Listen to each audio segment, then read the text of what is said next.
Hi, everyone. It's me, Krylios, Team Racing Productions MC and producer. And welcome, Amanda Michelle Gomez. Hello. Hello. It is so great to have you here with us. How are you? I'm doing okay. How are you? I'm doing well. Great to have you here. So I want to actually kick this off with having you talk a little bit about yourself, introduce yourself to our guest and let us know a little bit about your background and experience. Sure. So the last time we spoke, I was working at the Washington City paper, the local alt weekly for the district. I've now somewhere else. I am a reporter at DCist.com slash WAMU, the local NPR affiliate. And I am a general assignment reporter. So I will cover anything from Metro being unpredictable and unreliable to a new bill introduced in the council, be it DC or PG County. But my interest lies in labor issues and in how this city, this region is serving our workers. Certainly, certainly. I'd love to know, work for Washington City paper, now the DCist. What do you enjoy the most about being able to delve, into the issues and the news and everything about this city in particular, and, being able to tell the story, or tell the different stories of the city and what's going on in the city and, capturing, what's currently going on for, this city in particular? Yeah, what I so enjoy about covering like local issues, especially with the city, is the activism here. It's a very palpable, it's very inspiring. And I think a lot of people in this city, I always find it like they have a day job, but then like after work, they're either a part of like Empower DC or they're, or creating an entirely new organization, and they do it on their off time. They're trying to make the lives of their fellow neighbor just better, improve the conditions, be it their living conditions, their working conditions.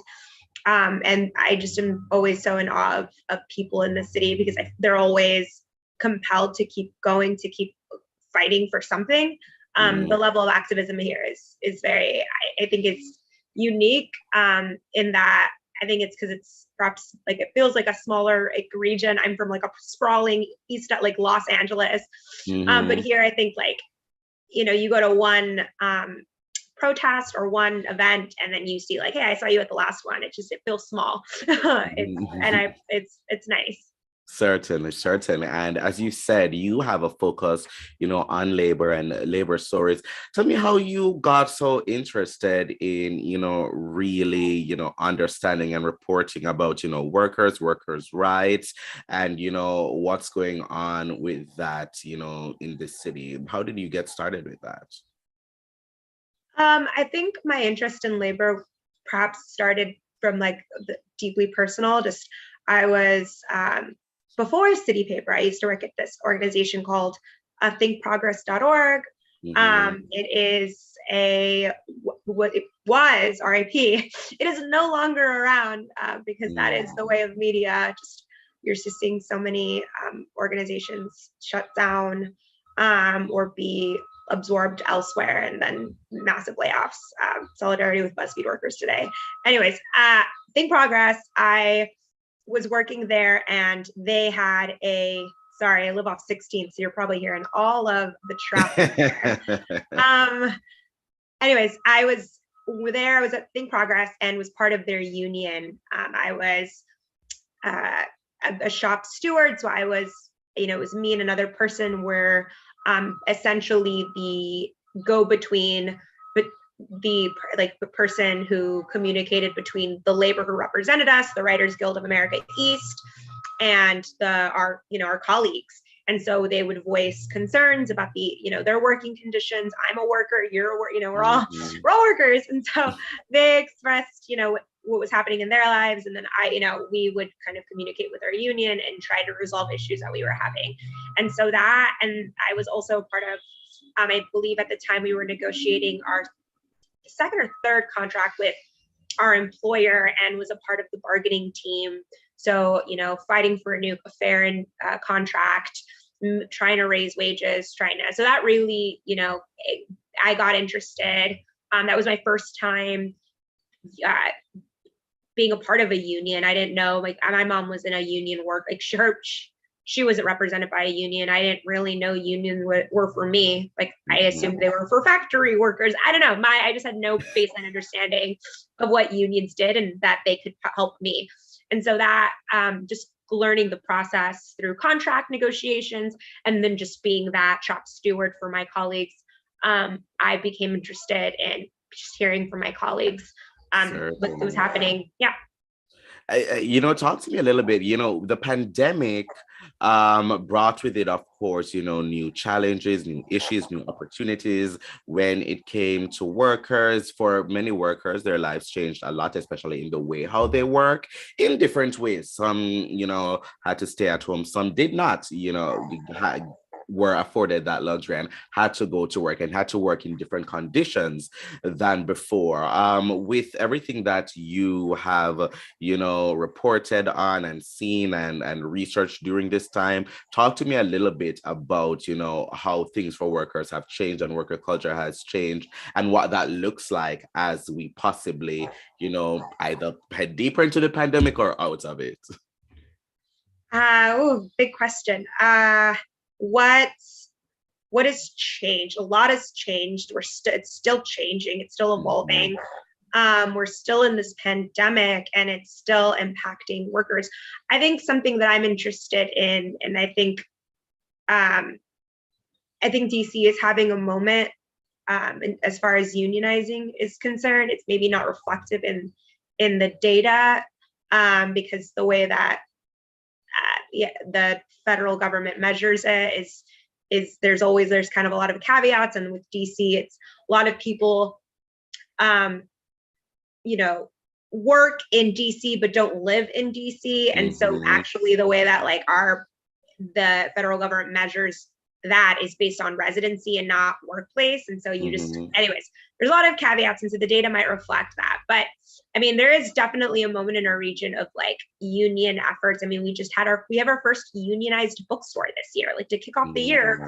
Politics and Prose, their stores have unionized, and at first it was quite the fight. Their employer, their owner, did not recognize them based on card checks that the majority of their team members had signed. They almost put it up to a whole election, which gives, it prolongs the process. But in the end, the owners recognized them, and they have now DC as our first unionized bookstore, and it's Politics and Prose at that, which is very very big bookstore in this country, just well known for their author talks.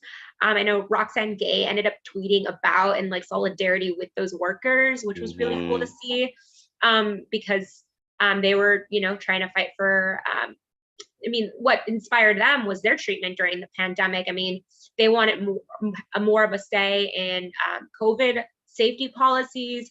They wanted more of a say in scheduling, because scheduling became more chaotic just because hiring is hard. And I mean, and this is the thing, I mean, employers are also in a hard position with this Great Resignation and a lot of shifting and changing and trying to find workers. But unionizing helped them both come to the table and try to figure out what's best for the future of that company. But anyways, that's one organization. There are so many others that are trying to reach. Another retailer that I'm covering is Union Kitchen. There are several locations in the city, and their workers there are trying to unionize, and they actually have their vote, their election coming up next week. And so we'll figure out if we have another union shop in the district. Awesome, awesome.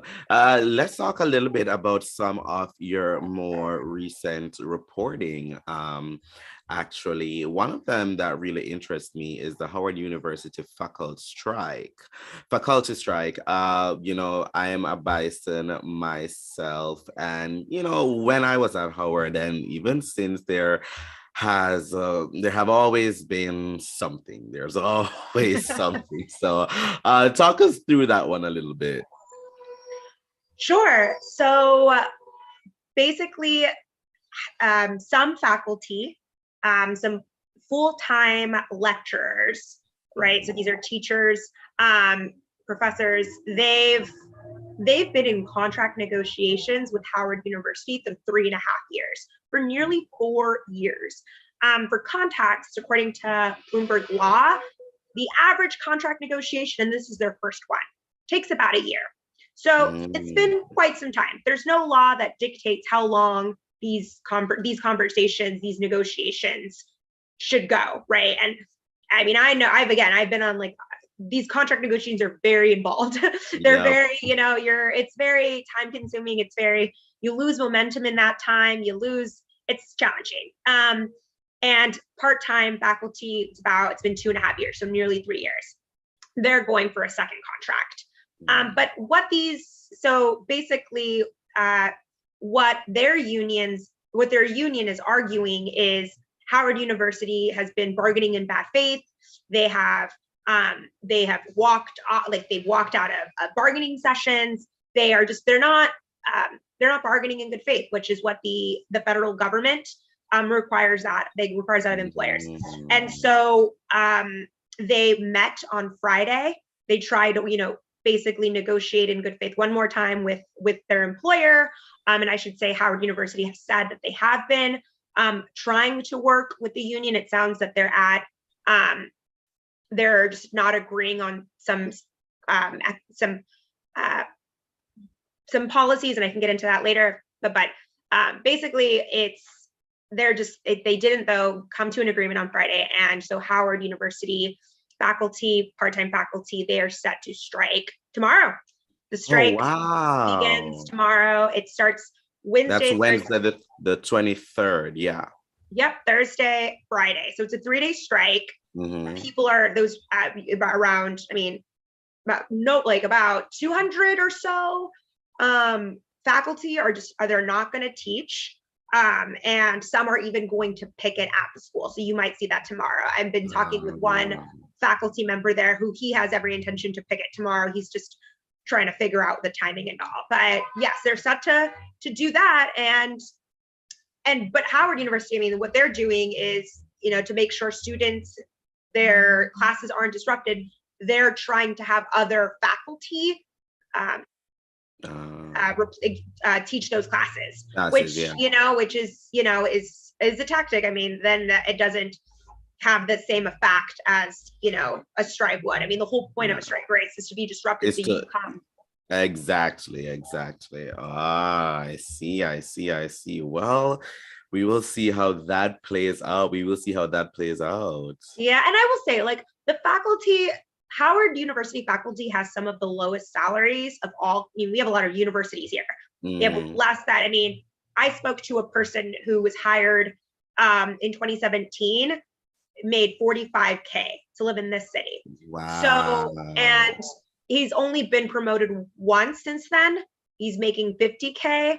And I mean, he's like, and that he knows that's still to be the case. I interviewed another teacher who lives in a Virginia suburb, like 35 miles away, because he can't afford to live in DC. And so they're trying to fight for higher wages. I mean, and throughout this entire time, they haven't been able to get wage increases. I mean, Howard University, to their credit, implemented one round of rent increases, I think like last year. And, the union was excluded from that because they are still negotiating. So there's, these are real asks. These are real, like, it's hard. These are tough negotiations. Another one was a 7-year rule. Do you ever hear about the 7-year rule as a Howard?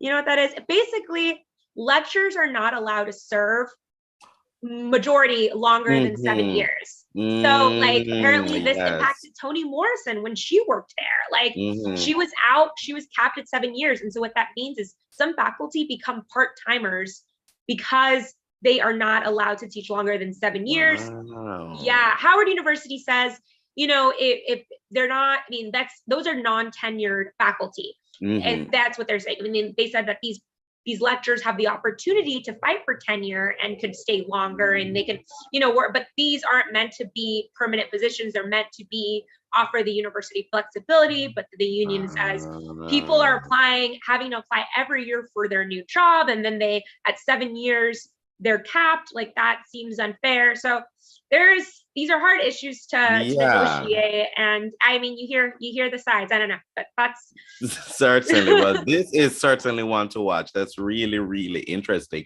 Well, of course, viewers can go ahead and check out your stories on the DCist. What other stories do you have up right now? Just talk a little bit about what viewers can find if they go right now. I have a story coming out this week about I don't want to give too much away, but it's like this week, it's hopefully Thursday morning. It's going to be about a restaurant who faces eviction and like just kind of I'm like taking a look back. I'm looking back at what's happening with restaurants, how they're faring. I mean, it's funny. People are so, it's not funny. Maybe that's not the right word for it, but it's something. People are so ready to like be done with this pandemic, but like people are still very much hurting because of the pandemic. Yes. And so that story is looking at how one particular business is faring, but how, we've just DC seen a lot of closures, see a lot of restaurant closures. We've also seen a lot of openings. It's, it's undoubted, the cities and the region is going to look different. And so, the story that's coming up is looking to explore that.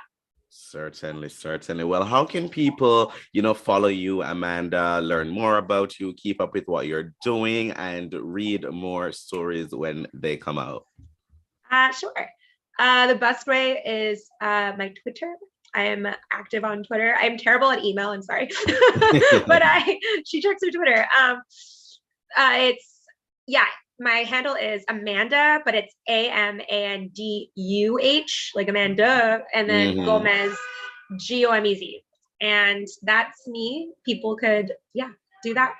Awesome, awesome. Well, we are going to have those links in the description down below, so our viewers can go ahead and check out everything that Amanda Michelle Gomez has to offer. Amanda, thank you so much for joining me today. It's always a pleasure to chat with you, to get to catch up and all of that. So thank you so much for being here today, and thank you for reporting on the story of this city.